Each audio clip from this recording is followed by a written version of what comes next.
Hi, I'm Misha Bajaj, a partner at Iridium Coaching and Learning. I've worked for 25 years in various roles in diplomatic missions, as well as running my own marketing and communications business. I'm an ICF PCC, a Marshall Goldsmith Stakeholder Centered Coach, a ProSci certified change management practitioner, and I'm also an international NLP trainer. Hi, and my name is Nikhil Damle. I have worked for 25 years in various roles in global banking, operations, and finance. I'm a founder and partner at Iridium Coaching and Learning. I'm a business coach and an international NLP trainer on the path of becoming a NLP master trainer. And the Iridium Conversations is brought to you as an exploration of how neuro-linguistic programming can bring excellence in diverse fields that matter both in the personal and professional realm. So, our aim is to enable our audience to deepen their competence and amplify their impact and effectiveness, leveraging different ideas from NLP that we will bring into these conversations.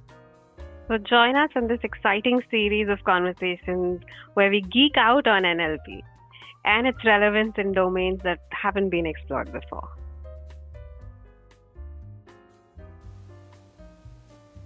Hello and welcome to the next episode of the Iridium Conversations.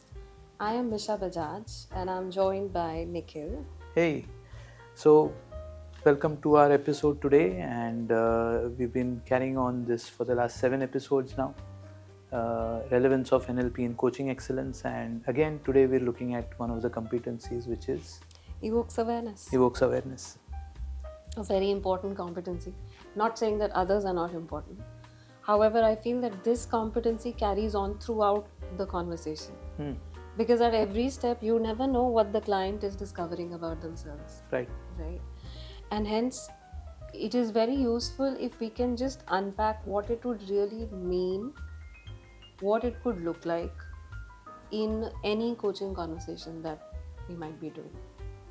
Yeah. So let's look at the markers as a reference point and see how an NLP trained coach would use those markers or show those markers as happening in a conversation. Okay. So my first question, Nikhil, is, again, I'll read out the marker because it's useful to just read out exactly the language that ICF says. Right. So one of the markers says, the coach asks questions about the client, such as their current way of thinking, feeling, values, needs, wants, beliefs, or behavior. Yeah. If a client says, I don't think I'm cut out for this, or I'm a person who wants everything to be perfect, it is showing us some of their values, right? Right.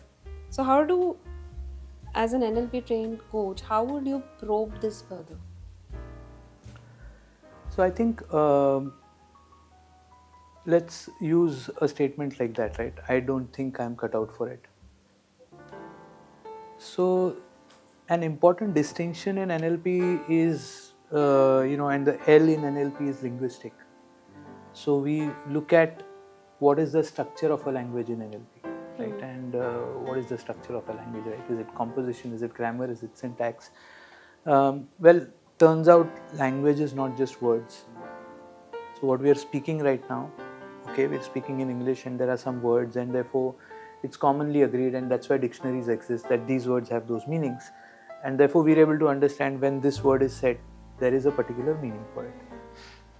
Now, when the client says these things, and if you were reading a book, it would be very different because it's in two-dimensional on paper, saying something. It's now up to my imagination. That's why, sometimes people say books can be the best ways to travel. But when in a live conversation, it's not going to be said as the way it is written. It's going to be said with many things getting communicated along with the words which carry some meanings. And therefore there'll be tone, there'll be a background based on which the person is now saying this. There'll be possibly some regret, there might be possibly something that they're aspiring to achieve. So therefore, think of this kind of a conversation or this kind of a statement.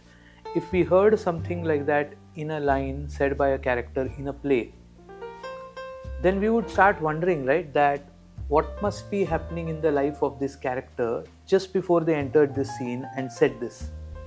That means it's not just some flat lines that something has just to be said to convey a message to someone. So the message and the language that we are referring to in NLP, therefore, is not just revealing the structure of the way the words are used, but the structure of how human beings experience life. And therefore, by virtue of that, when someone says something like that, I just can't do it, there are so many things that are already current and prevalent in that experience, right? It is indicating that they have a very clear idea what that it is. And I just can't do it means it looks like there is some attempts that's been made.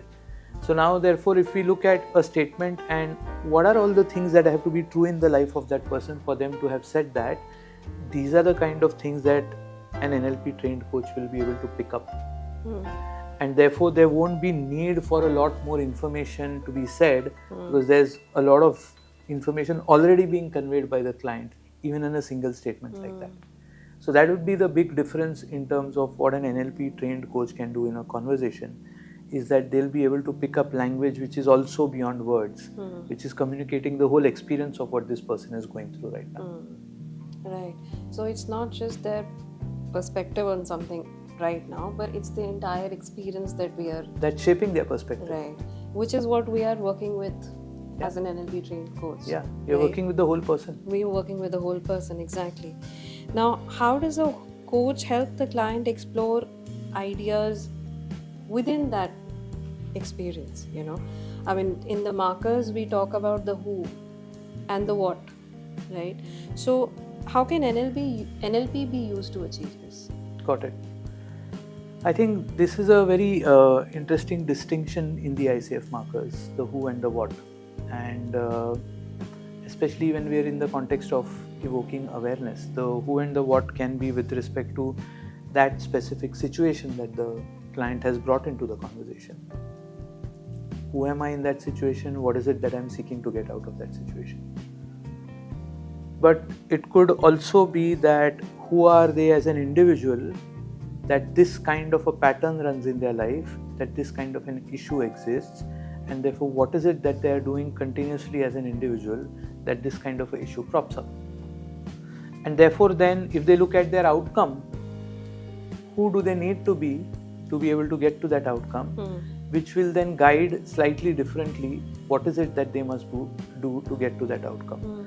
So when we are referring to this who and what, it really changes, because somebody who's right now in the park with their kids, who is a father, and therefore what is going to be anything and everything to take care of the kids. But at the same time, in the evening, if that father happens to go and meet friends, now that who is a college friend or a close friend, and therefore the what is going to be vastly different than what it was for the father in the garden. Which means that who and what is really fluid as far as what is coming up in the conversation.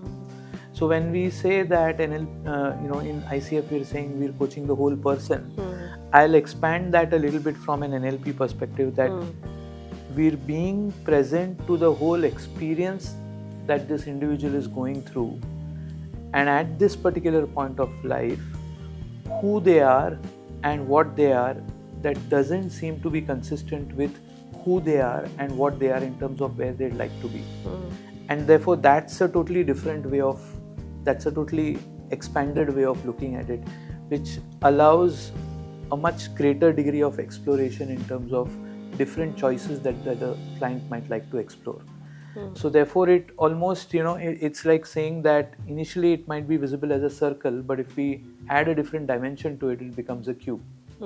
And so this ability to add the different dimension, which is the depth of that person's life experience, and a slice of that life experience in this conversation with respect to this situation or the outcome that they're looking at, that's something that becomes possible being an NLP trained coach. Got it. And we are talking about experiences, and in my experience, when you ask somebody to talk about their experience, Usually, you'll find people launching into long essays, stories, paragraphs about Right. their experience. Right. And there is a marker that specifies that the coach asks clear, direct, primarily open-ended questions, Right. one at a time, at a pace that allows for thinking, feeling, or reflection by the client. How would an NLP trained coach maintain a pace that allows the client to think, feel, and reflect about the situation rather than, just launching into a story? Got it. So, one of the things that's very useful and very, very fundamental in NLP is the use of clean language and clean mode. One of the pillars in that happens to be focus on the other person. And I'll expand on that a little bit, right? So, as a coach, I think it's said a lot of times that, stay focused on what the client wants, or whatever we do is in the service of clients. Now, this analogy of mirror has also been used a lot, right? That the coach is a mirror to the client. So, one of the other things to consider is that keeping focus on the client is important, which means paying attention to what is it that they've said is important, and being able to maintain the discerning listening to notice that when is it that something is being said that's relevant, helpful towards the outcome that the client has stated, and where is it that the client is going totally off the cuff in a different direction with respect to the outcome that they're trying to look at. So one is, this is what the coach practices in terms of discerning the listening and paying attention to that. You had told this to me and you had said that this is where we want to go and these are the measures of success. So I'm now checking whether there is congruence in terms of, is it like a train which is going off track? If it's going off track, then I might probe a little bit to sort of bring the client back in here, or ask them that, is this relevant, that's the different direction that we need to take. So that's one part of it, which is the coach maintaining the focus on the client. The second part of it is that helping the client maintain the focus on themselves. Because when they bring something which is an outcome, which they consider important for the conversation, then they could have considered many other things, because it's not that everything is sorted, and yet they chose that particular thing to bring into that conversation, which means there is an emphasis, a weightage, a degree of significance or importance that client is placing on this topic. And so focusing on the client while helping the client to keep the focus on themselves is a means of saying, hey, my job is to also help you stay on track with whatever you are contributing into the conversation. And so wherever the coach is able to notice that, then there are ways where we can sort of, help get the client back on track with the conversation. Now, can we stop the client from saying so many details? That's up to us, how we handle that situation, right? Because there's also this thing of coaches might feel, I don't want to interfere with the flow. Because, one of the things is also that let the client do most of the talking. Correct. And I'll give you a very simple thing that happens, which I try many times, right? So when people say that, oh, the client was going on and on and on, here's what NLP helps me with in that kind of a coaching conversation. If I just continue speaking like this, at some point of time, I'll run out of breath. And when I run out of breath, the longer that my statement has been, I'll have to now inhale that much more.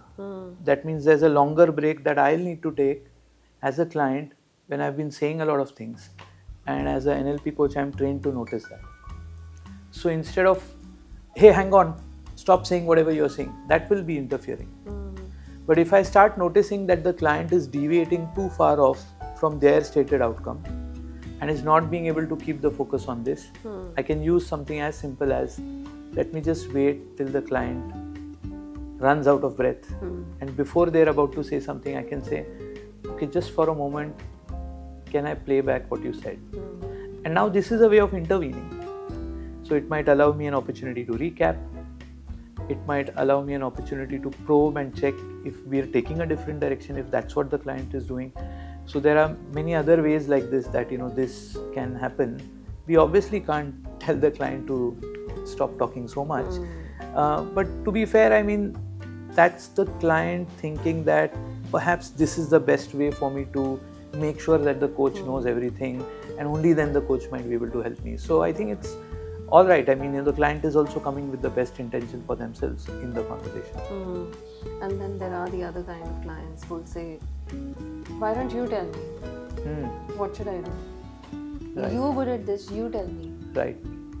And how do you deal with them? Yeah, and I think it's continuing what I said earlier, right? That the coach is not an expert in the client's life. The coach is an expert in coaching people. And therefore, when someone says something like that, why don't you tell me? It can seem like they're asking for advice. I would just play it back and say, what is it that you'd like to hear from me? And often, this kind of a dialogue with the client, this is not very different than any other thing that is being said by the client to the coach. Because the coach is really reflecting back. Because it could be a question that the coach has asked and a totally sensible answer that the client is giving. But the client is saying that answer, and in saying that answer, they're realizing, oh, okay, this is what I mean to say about this. And this is what I'm facing with respect to this issue. It's sounding like I am asking the coach for something that I should know. So therefore, then it's a way of client thinking out loud with you. So if someone says something like that, there are different ways that we can sort of, counter that or play it back. And, one of the ways could be that, is that how you want this conversation to go? Or what's the way that you'd like this conversation to go from here? Yeah, I like that. It kind of offers a choice back, to the right. Yeah. Maybe the client thought that the only choice, maybe the client is new for coaching, and maybe they think, coach, okay, must be an expert, should tell me, give me some advice, give me some suggestions, tips. But if we play it back and say, well, that's not the way this works, how would you like me to support you best in achieving your outcome? And now they'll say, oh, I'll need advice, or now you can probe again and carry on from there. Keeping the process of discovery, keeping the idea of client having the agency still intact. And so everything that a client is saying is communication. Even what the client is not saying is communication to the coach. No, I mean, it's not that it's what the client is not saying, right? Because let me clarify this. Sometimes people tend to use this as a way of glorifying what NLP is, that, oh, you can listen to unsaid things. No, that's not what's been. It's, let's use the word communication. So it's what the client is communicating. And so the client is communicating verbally as well as non-verbally. So it's this totality of communication in different modes, because a smirk is also communicating something. Laughter accompanied with a statement is also communicating something differently. Silence is communicating something. So it is communicating. It is not about what is said and not said, but just being open to the different channels in which the client communicates.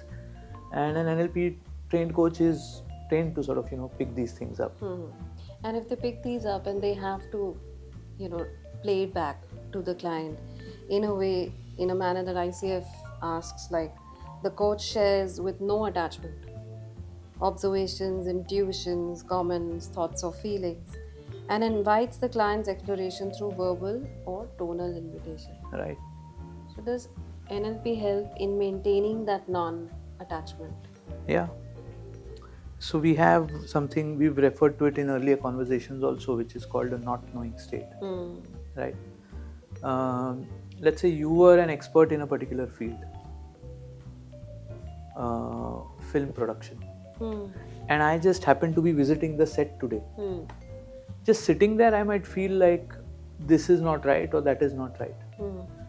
But to go and say that I think this is not right and you should fix that and correct that, without taking into account your existing expertise and the thought you might have put into arranging things in a certain way, is now saying that I'm bringing my world in, is saying that I'm imposing my judgment, right, worldview on you. And that's the same thing that an NLP trained coach is able to do, is to not bring their own world in.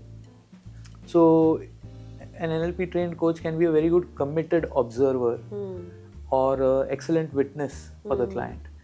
And therefore, it's a little bit like how Sherlock Holmes, Hercule Poirot, these detectives operate, that they have a very finely developed sense of noticing the structure of experience.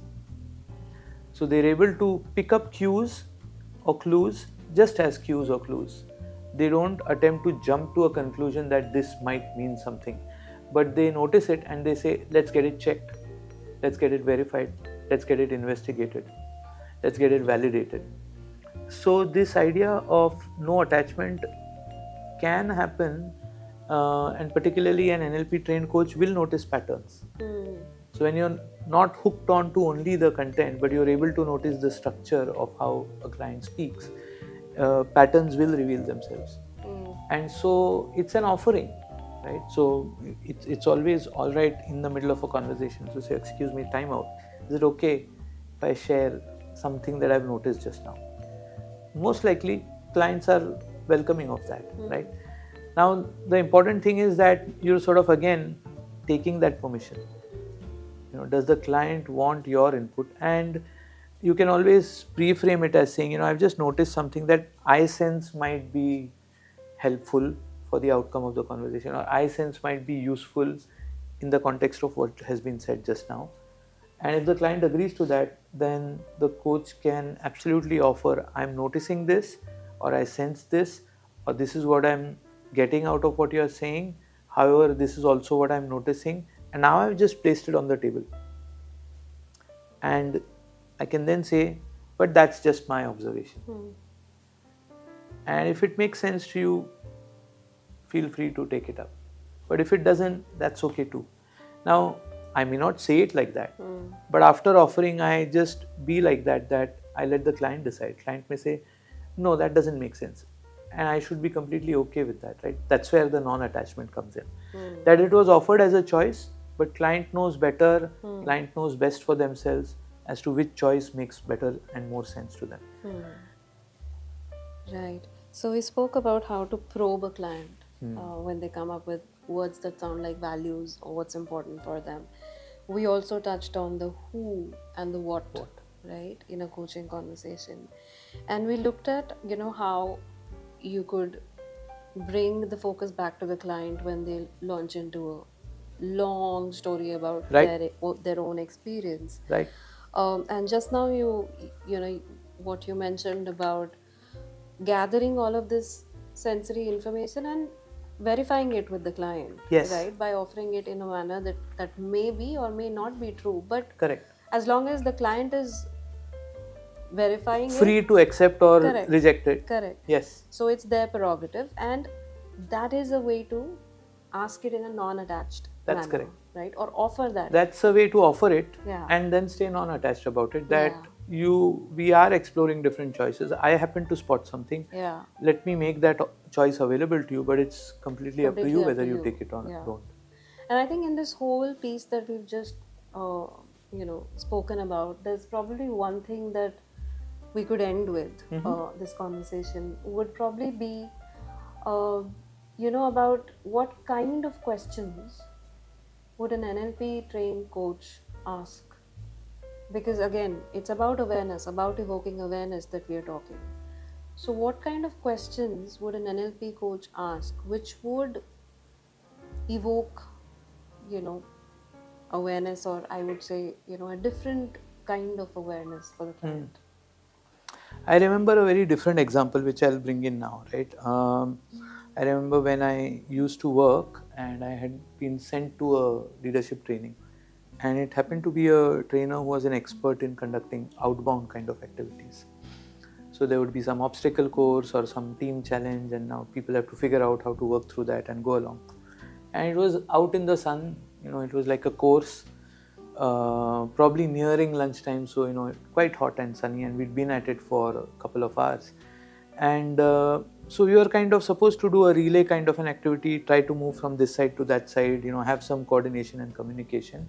And at one point of time, this coach was standing outside, the facilitator, and he was watching all of us for behavior so that he can later on offer feedback. But he noticed something different about a person. So he just walked up to him, next to him, and said, "Are you wheezing?" Wow. And he said, yes, I'm wheezing. So he said, would you like to continue or stop? So he said, if I have a glass of water, then I'll continue. And all that was needed was then just to sort of provide that, and he would have continued. Now, that's the way in which an NLP coach will also be able to notice minute things that are happening in the experience of the client. Yeah. So we say this thing called what is a presupposition, which means for somebody to say this, what must be going on with them right now. So this ability to notice, observe in a non-judgmental way, without attachment, without adding my own meaning. In a way, it's like Pictionary. So the conversation is like a Pictionary. Gradually some things are being drawn, but I'm not jumping to the conclusion of what is being drawn. But I'm just paying attention to, if it's being drawn this way, what is this pattern that is emerging, and can we have a conversation with the client to help them make sense of the pattern, right? And so because of this ability to be able to notice the experience, the questions coming from an NLP trained coach will have the effect on the client like it did for that guy who was wheezing. Yeah. That how come this person was able to notice it from so far away, come and just say the right, relevant, precise thing for me, give me a choice, offer me support, and then walk back to their place. So when that kind of a precision of observation, calibration, sensory acuity is present with an NLP coach, with fewer words said and much more sharper questions, it can lead to tremendous impact, and therefore develop greater awareness even in the smallest of things that have been said. So there are times where in conversations I've had, people have said, I didn't think this would come out of it when I uttered this. Had it not been for your question, I would not have realized that. Yeah. I think that was such a beautiful example, actually. And being an NLP trainer myself, I know how this works. So, Yes. You bringing that example in sort of just made the whole so vivid. So, I think on the topic of evoking awareness, we have covered, quite a few dots, Yeah. Yeah. And I think for all of the coaches who are listening to us, there must be a picture that must be now emerging, which will be helpful for you. Yeah, and I hope, there's more stories that people have that they can share with us, and expand what we're exposed to a little bit more as well. So we'd be open to hearing that. So that's it. Until Yes. we meet next time. Yes, that's it. Thank you. Thank you. Thanks for tuning into today's episode. We hope you enjoyed the conversation and are taking away a few insights that you can put to practice and start playing with immediately. And also, we would urge you to spread the word and follow us on LinkedIn to know when the next episode's out. See you next time in the next episode as we continue the quest for coaching excellence. Thank you.